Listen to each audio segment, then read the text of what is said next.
বিসমিল্লাহে রহমানের রহিম। এখন রাত 10টা বেজে প্রায় 25-26 মিনিট।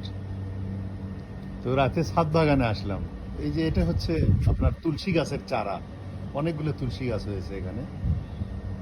আর এইটা হচ্ছে সফেদা। তো একটা চিন্তা মাথায় আসলো, সেই চিন্তাটা শেয়ার করার জন্য ছাদে চলে আসলাম। সেই চিন্তাটা আপনাদের সাথে শেয়ার করি। সেটা হচ্ছে যে আমি একজন মানুষ, আপনিও একজন মানুষ, এবং যিনি আমার এই ভিডিওটা দেখছেন বা শুনছেন তিনিও একজন মানুষ।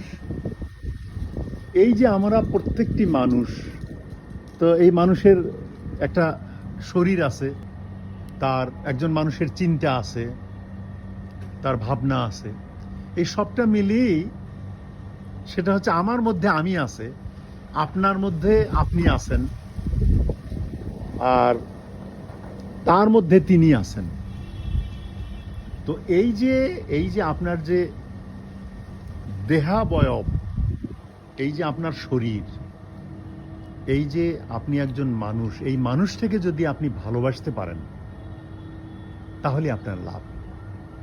এই মানুষটাকে যদি আপনি ভালোবাসা দিতে পারেন, এই মানুষটার কাছ থেকে আপনি যদি ভালোবাসা নিতে পারেন, তাকে যদি আপনি বুঝতে পারেন, আপনার নিজেকে যদি তাকে আপনি বুঝতে দিতে পারেন, এই যে বোঝাপড়া, মানে আমি এই তার সাথে যদি আপনার একটা ভালো বোঝাপড়া থাকে, একটা মমত্ববোধ থাকে, তাহলে আপনার লাভ। কি করে লাভ সেটাই বলছি।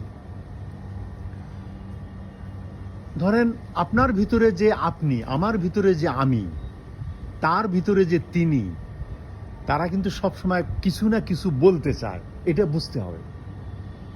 আপনার যখন ক্ষুধা লাগবে তখন আপনাকে কে বলে এই ক্ষুধা লাগছে এখন খাও, তো আমরা অবহেলা করলাম, খেলাম না। যখন পিপাসা লাগে তখন এই শরীরের মধ্যে থেকেই তো আপনার এই উপলব্ধিটা আছে, এখন পিপাসা লেগেছে তুমি পানি খাও, কিন্তু আমরা অবহেলা করে পানি খাই না, ক্ষতি করি। কাজ করতেছি, কাজ করতে করতে আমার শরীর মানে অবসন্ন, তো আমার একটু অবসর নেওয়া দরকার, একটু রেস্ট নেওয়া দরকার, কিন্তু আমরা সেই বিশ্রামটা নিচ্ছি না, অবহেলা করছি, আমার শরীর ক্ষতি হচ্ছে। আমার কি খাওয়া দরকার আর কি খাওয়া দরকার নয়, আমরা এমন কিছু খাবার খাচ্ছি যেটা আসলে খাদ্যের পর্যায়ে পড়ে না।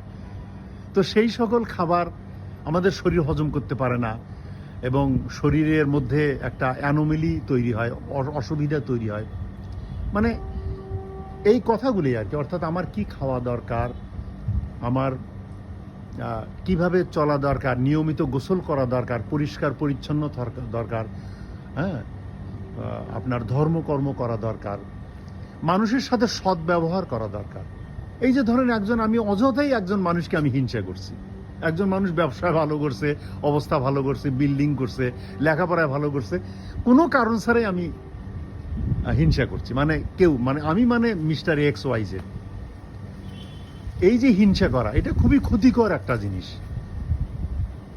এটা করা যাবে না। তো এটা করলে হয় কি, হিংসা করলে ওই নিজের মনেই তো দগ্ধ হয়, অন্যকে ঈর্ষা করলে নিজের শরীর মনেই তো জ্বলে, তাই না?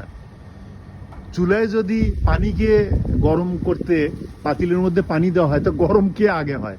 চুলা, যখন গ্যাসের চুলা জ্বলে প্রথমে ওই পাতিলটাই তো গরম হয়, তারপরে তো পানি গরম হয়।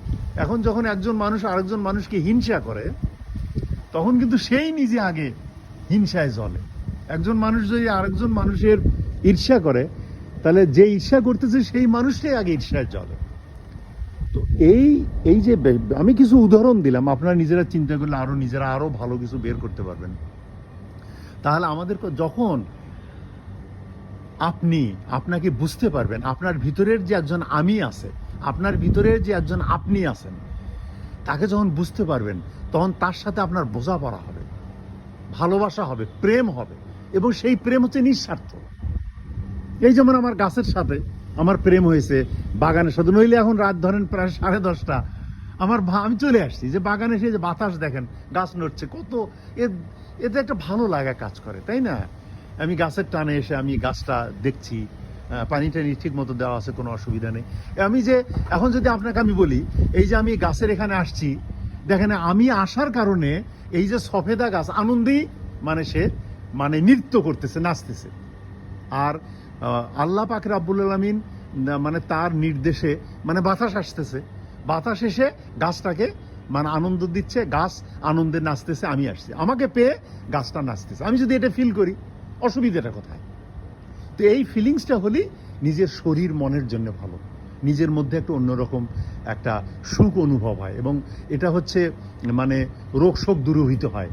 হ্যাঁ, এবং কোনো আপনার শরীরের মানে রোগ প্রতিরোধী ক্ষমতা বৃদ্ধি পায়। আমিও অনেক ভিডিওতেই আমি এসব কথা বলি, রিপিট করতেছি। তো এই যে মূল কথায় আসি, তাহলে আমাদের যে এই দেহ হাত পা, হ্যাঁ, মাথা, মানে সবটা মিলেই যে দেহ, এই একটা অমূল্য সম্পদ, এই দেহ প্রাপ্তি, এটা মানে অমূল্য একটা সম্পদ আমরা পেয়েছি, এবং এটা আমরা হেলায় ফেলায় এটা আমরা অনেকে নষ্ট করে ফেলি, একে আমরা রোগাক্রান্ত করে ফেলি, একে আমরা ক্ষতিগ্রস্ত করি। তো যতদিন আমরা বেঁচে আছি আমাদের উচিত হচ্ছে এই দেহটার যত্ন নেওয়া, এর সাথে বোঝাপড়া করা। মানে আমি যে এতগুলো কথা বললাম, এই কথার মূল অর্থ হচ্ছে নিজের দেহের সাথে একটা বোঝাপড়া থাকলে, একটা ভালোবাসা থাকলে, মমত্ববোধ থাকলে, একটা আন্তরিকতা থাকলে, হ্যাঁ হ্যাঁ, একটা মহব্বত থাকলে, তাহলে দেখবেন আপনি লাভবান হবেন।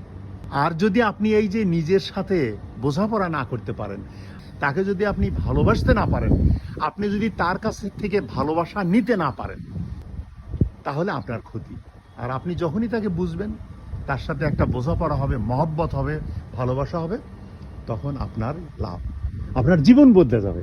আপনি দেখবেন যে যে কাজই করতেছেন, ভুল কিছু করতে গেলেই সে আপনাকে বলবে এই ভুল কাজটা করো না, তুমি এইটা করো। আপনি গাড়ি নিয়ে রওনা দিচ্ছেন, 3টা রাস্তা, যে কোনো দিক দিয়ে আপনি যেতে পারেন, আপনার ভিতরের বলে দেবে যে তুমি এই দিক দিয়ে যাও, আপনি সেই দিক দিয়ে যাবেন।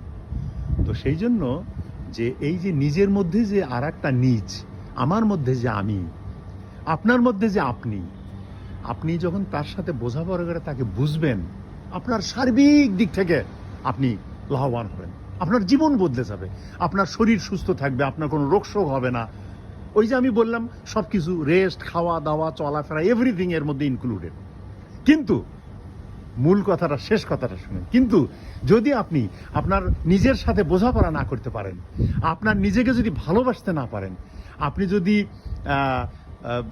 তার কাছ থেকে ভালোবাসা নিতে না পারেন, আপনি যদি তাকে ভালোবাসা দিতে না পারেন, তাহলে এই যে আপনার শরীরের যে ওজন, এই ভার আপনি বহন করতে পারবেন না।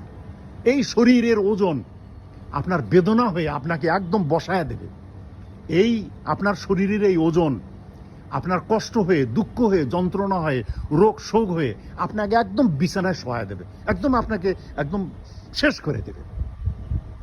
তো সুতরাং সাবধান, নিজেকে ভালোবাসার চেষ্টা করুন, নিজেকে বোঝার চেষ্টা করুন।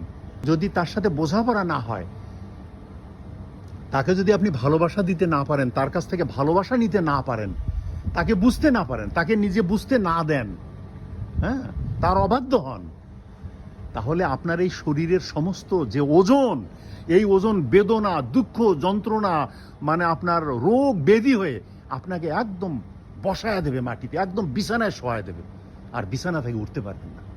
সমূহ বিপদ। সুতরাং সাবধান হন, নিজেকে ভালোবাসার চেষ্টা করুন, নিজেকে বুঝতে চেষ্টা করুন, তার পরামর্শ মতো চলার চেষ্টা করুন।